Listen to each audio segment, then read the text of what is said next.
दिल्ली में हुआ बड़ा खेला, अरविंद केजरीवाल ने किया इस्तीफे का ऐलान। सबसे बड़ा सवाल, केजरीवाल के बाद कौन बनेगा दिल्ली का मुख्यमंत्री। चुनाव से पहले केजरीवाल का धमाका, भाजपा की प्लानिंग में फेरा पानी।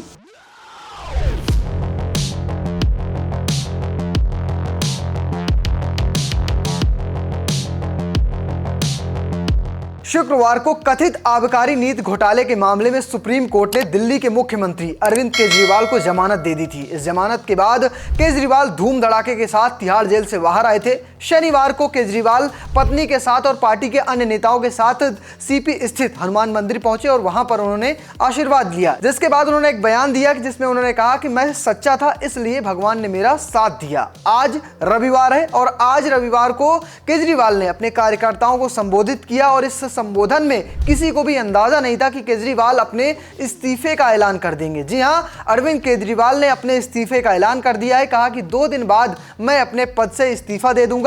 ना मैं और ना मनीष सिसोदिया दोनों ही अब मुख्यमंत्री या कहें कोई पद की जिम्मेदारी नहीं संभालेंगे, किसी तीसरे शख्स को इसकी जिम्मेदारी दी जाएगी और अब हम दोनों यहां से दिल्ली चुनाव जो विधानसभा के होने वाले उनके लिए जनता के बीच जाएंगे। यानी रणनीति भी बिल्कुल क्लियर है। लेकिन धमाका यह है कि भाजपा हो, जो अन्य विपक्षी पार्टियां, वो लगातार अरविंद केजरीवाल पर तमाम तरह के सवाल उठा रही थी कि सुप्रीम कोर्ट ने उन्हें उनकी ताकतों को छीन लिया है, वो किसी फाइल में साइन नहीं कर पाएंगे। तमाम सारे दावे किए जा रहे थे। इन दावों से बचने के लिए तमाम तरीके से कह सकते हैं कि ये केजरीवाल का बड़ा मूव हो सकता है। चलिए आपको बताता हूं कि अरविंद केजरीवाल ने आखिर इस्तीफा दिया क्यों है, क्या है इसके पीछे के बड़े कारण। चलिए समझते हैं विस्तार से। सबसे पहला और बड़ा कारण जिस पर भाजपा थोड़ी सी भारी पड़ रही है इस वक्त केजरीवाल पर, क्योंकि इस वक्त जिस तरह से नैरेटिव बन गया, जब सभी पहले फैसला आया था सुप्रीम कोर्ट का जिसमें पहली लाइन यही थी कि वो किसी भी आधिकारिक फाइल पर साइन नहीं कर पाएंगे। इसके बाद आम आदमी पार्टी ने इस पर तमाम तरह की दलीलें पेश की, जिसमें कहा गया कि केजरीवाल के पास कोई विभाग है ही नहीं,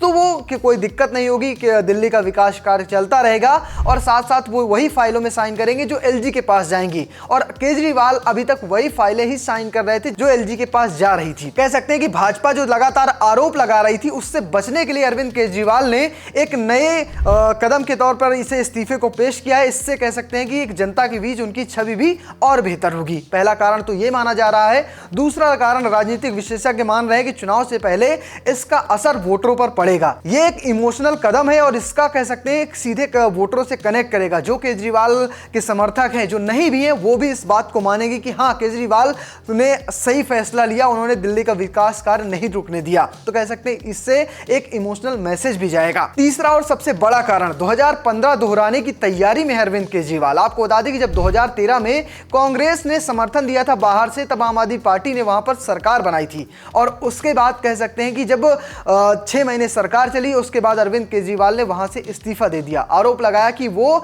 ऐसी मिलजोल की सरकार नहीं चलाएंगे, वो जनता के बीच जाएंगे और फिर से उनका जनमत मांगेंगे। और जिसके बाद 2015 में हमने देखा था कि एक विशालकाय जनमत अरविंद केजरीवाल को मिला था।